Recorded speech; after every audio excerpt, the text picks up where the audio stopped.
ऋषिवर, मुझे और मेरे मित्रों को बहुत भूख लगी है। हम कब से इस वन में भोजन की खोज कर रहे हैं। क्या आप हमें कुछ फल देने की कृपा करेंगे? ये फल हवन के लिए हैं, हमारे प्रभु के लिए भेंट है। इन्हें हम तुम तुच्छ वानरों को नहीं दे सकते। किंतु सृष्टि के रचयिता को भला इन फलों की क्या आवश्यकता? वो सबको भोजन देते हैं ना, उन्हीं का दिया उन्हीं को लौटाएंगे। और धर्म तो भूखे को भोजन करवाने में है ना। उदंडी वानर, समझ नहीं आता? ये भोजन दिव्य है। चलो भागो यहाँ से, भागो, जाओ, निकलो। ये वन हम सभी का है और ये फल इसी के हैं, तो हमारा भी अधिकार हुआ ना। ईश्वर का वास तो हम सब में है ना। समझिए, आपने परमात्मा के दूसरे रूप को भोजन दे दिया। बस, अब एक तुच्छ वानर हमें धर्म और श्रद्धा का पाठ पढ़ाएगा। ये रीति युगों युगों से चली आ रही है। तुम जैसे तुच्छ वानर की बुद्धि में नहीं आएगी रीति। जो प्राणी मात्र की पीड़ा से विमुख कर दे, वो श्रद्धा नहीं, आडंबर है। यदि आपकी भक्ति सच्ची है तो ये फल इस वन के हर जीव तक पहुंचनी चाहिए।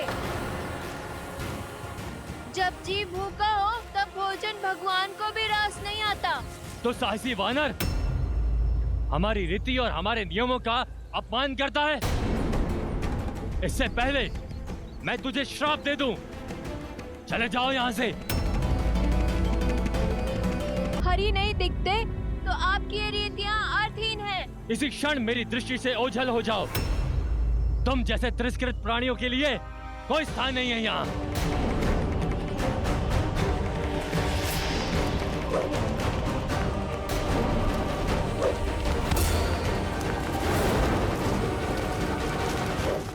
बस, मुझे तुच्छ समझ रहे हो? मैं वायुपुत्र हनुमान हूँ। तुमने मुझ पर और मेरे मित्रों पर प्रहार किया।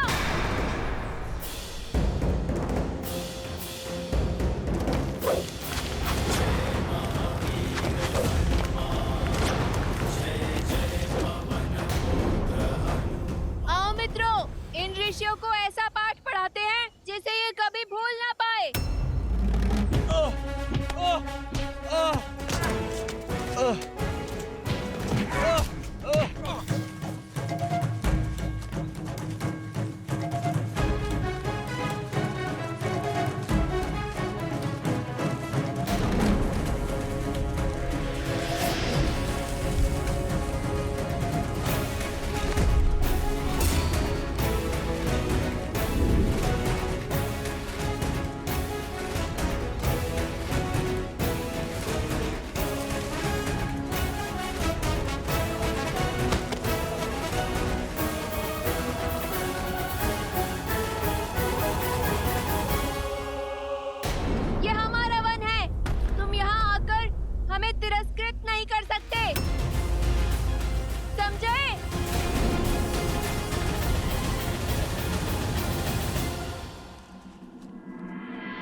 बालपन में कुछ अधिक ही नटखट थे तुम।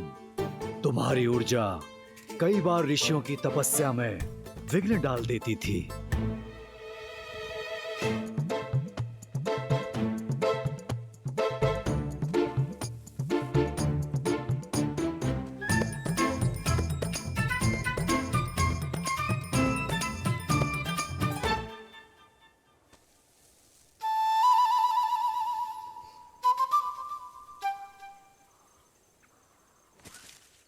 क्षमा करिए ऋषिवर, क्या मैंने आपकी तपस्या भंग कर दी?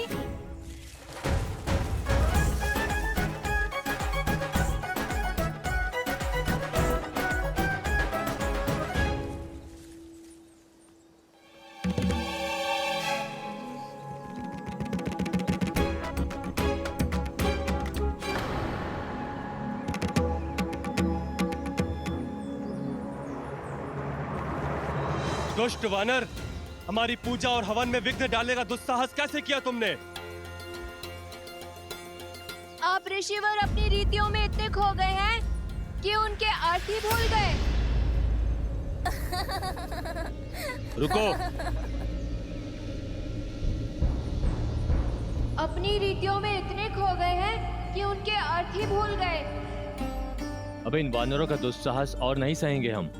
मुझे आभास है कि हनुमान का जन्म अवश्य ही किसी महान उद्देश्य की प्राप्ति हेतु हुआ है,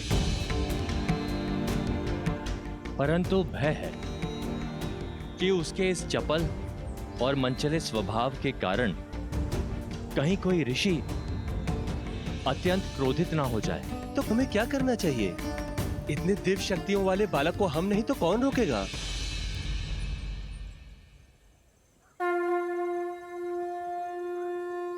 ब्रह्मदेव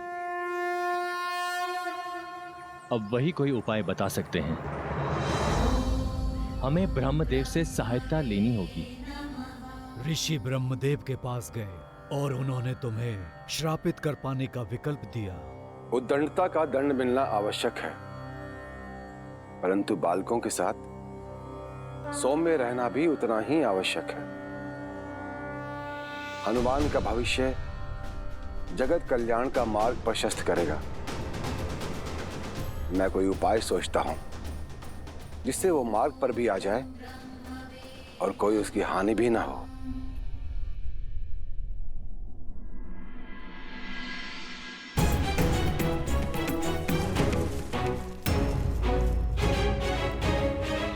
हनुमान,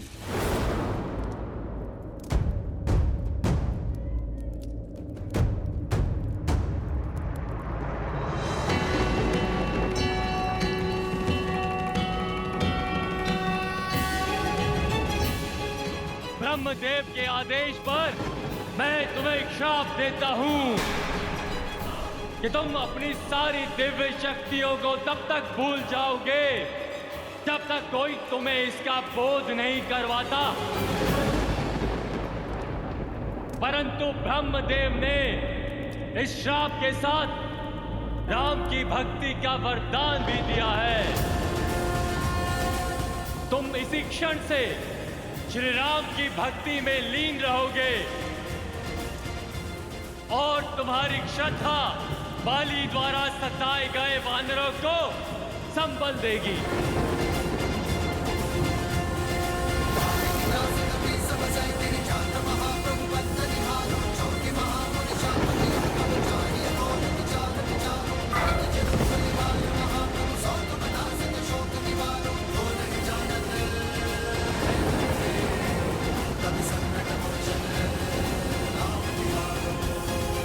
कुछ क्षण के पश्चात जब तुम जागे तब अपना बल, शक्ति सब भूल चुके थे।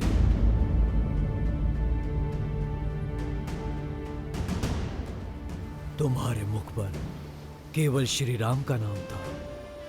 उनके काम आने का एकमात्र लक्ष्य था जिसे आज तक अपने साथ लेकर चल रहे हो। स्वयं से साक्षात्कार का समय आ गया है हनुमान। महादेव ने स्वयं तुम्हें अष्ट सिद्धियां दी, 8 दिव्य गुण अपने भीतर झांको हनुमान। स्वयं को पहचानो। अनिमा, लघिमा, महिमा, गरिमा, इष्टिवा, वस्तिवा, प्राप्ति, पराकाम्या सब है तुम्हारे पास। जागो हनुमान, अपने भीतर के बल को पहचानो। फिर कोई सागर, कोई पर्वत, कोई बाधा तुम्हारे मार्ग में नहीं आ सकती।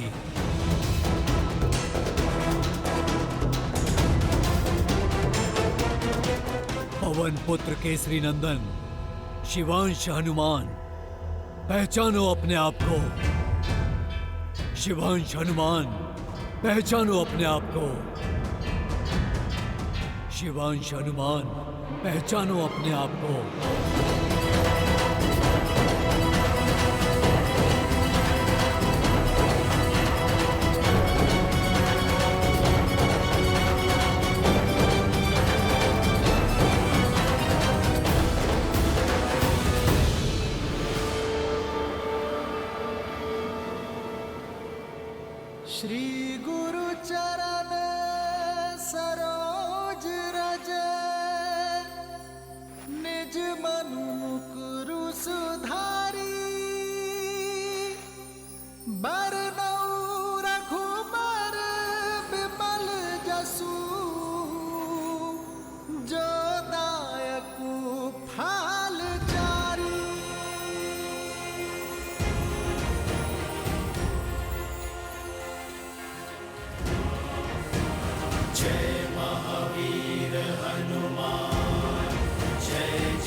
नारायण के अवतार श्री राम को एक भक्त की आवश्यकता होगी जो मेरा ही अंशावतार होगा। जगत कल्याण का मार्ग तुम्हारी प्रतीक्षा कर रहा है हनुमान। ये केवल न केसरी और अंजना का पुत्र है, वायुदेव की भेंट है हमें। मारुत का आशीष है, पवन पुत्र मारुति है। मारुति जितना बड़ा, जितना लाल, जितना चमकीला, उतना ही रसीला। मुझे यही फल खाना है। रुक जाओ मूर्ख, सूर्य के समीप जाते ही भस्म हो जाओगे तुम।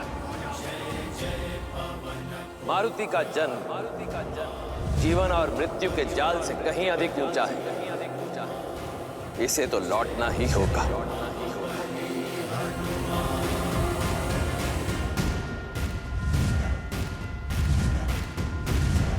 जय हनुमान ज्ञान गुण सागर, जय कपीस तिहु लोक उजागर। रामदूत अतुलित बल धामा, अंजनी पुत्र पवन सुत नामा। राम तुम्हारे तुम रखवारे, होत न आज्ञा बिनु उद्दंडता का दंड मिलना आवश्यक है।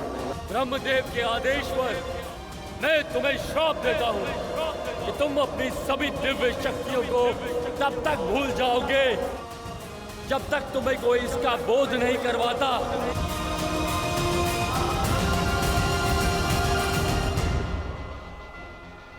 जय श्री राम।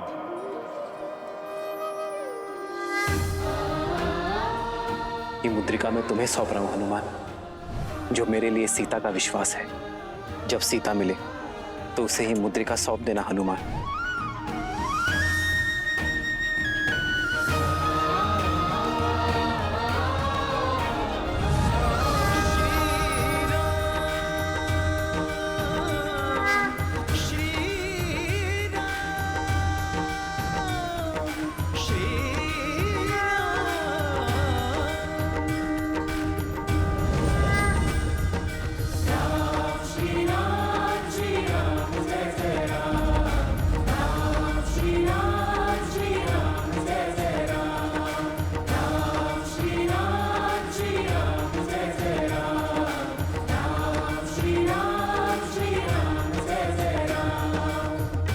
जय श्री राम।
जय श्री राम। जय श्री राम। जय श्री राम। कुछ क्षण पहले तक जो हनुमान इतने आशाहीन थे, अब उनके आकार के साथ साथ उनका उत्साह भी कितना बढ़ गया है। बढ़ेगा क्यों नहीं देवी।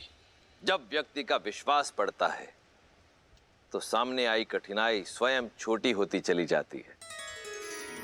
अभी कुछ ही क्षण पूर्व यही हनुमान थे जिनके लिए लंका के 100 योजन के समुद्र को लांघ पाना असंभव प्रतीत हो रहा था, और अब वही हनुमान है जिनके लिए ये 100 योजन का समुद्र तो क्या संपूर्ण ब्रह्मांड को लांग पाना भी संभव है। हनुमान की यह कथा, विशेषकर श्रीमद् रामायण का यह भाग, सुंदर कांड, कथा है विश्वास और आशा की विजय की। यह मनुष्य को यह सीख देता है कि सामने आई कठिनाई कितनी भी बड़ी क्यों ना हो, हमें उसे स्वयं पर हावी नहीं होने देना चाहिए, अपितु अपनी भक्ति और दृढ़ संकल्प से स्वयं को इतना बड़ा बना लेना चाहिए कि कठिनाई छोटी पड़ जाए। देवी, क्या आप जानती हैं कि इसे सुंदरकांड क्यों कहते हैं? वैसे तो इसके कई कारण हैं, परंतु 3 कारण अति विशेष। पहला ये वो अद्भुत गाथा है जो सुनने वाले को मंत्रमुग्ध कर देती है। संसार में प्रेम और भक्ति से सुंदर कुछ भी नहीं, और सुंदरकांड से अधिक भक्ति और प्रेम और कहीं भी नहीं। अब दूसरा कारण, अशोक वाटिका जिस सुंदर पर्वत पर स्थित थी, हनुमान और देवी सीता की प्रथम भेंट वहीं हुई, और वहीं श्री राम और देवी सीता के पुनर्मिलन की आशा जागृत हुई। और तीसरा कारण, बालपन में हनुमान की माता अंजना उन्हें सुंदर कहकर पुकारती थी। आइए देव, पहले इस शक्तिदायी कांड की आरती करते हैं। जय जय श्री राम हरे, जय जय श्री राम हरे। सुंदर कांड की महिमा, सुंदर कांड की महिमा, सारे कष्ट हरे। जय जय श्री राम हरे। सुंदर कांड का वर्णन जो भी नर गाता, प्रभु जो भी नर गाता, मन में भक्ति लाता, मन में भक्ति लाता, पार उतर जाता। जय जय श्री राम हरे, जय जय श्री राम हरे। तो ये था देवी रुद्र की शक्ति और राम की भक्ति का अद्भुत संगम, सुंदरकांड, जहां श्री राम के विश्वास और अपनी भक्ति को अस्त्र बना सज्ज हैं हनुमान, लंका पर प्रथम प्रहार करने को। बजरंगबली हनुमान, जय जय महाबली। मेरे अंशावतार के मंतव्य को सिद्ध करने को सज्ज हैं हनुमान।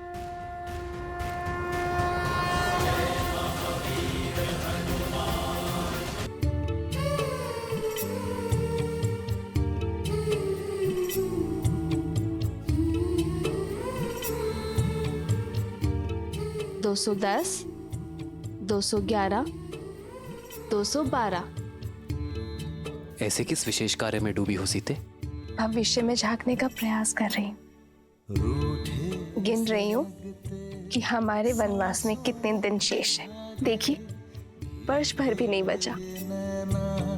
सोए न जागे,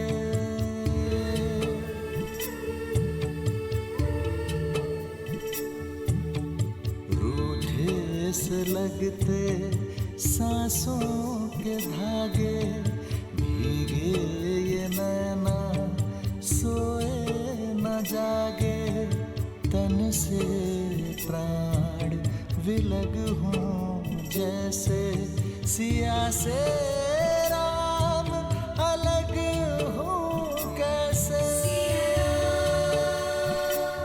सिया राम, सिया राम, सिया राम, सिया राम, सिया राम, सिया राम, सिया राम।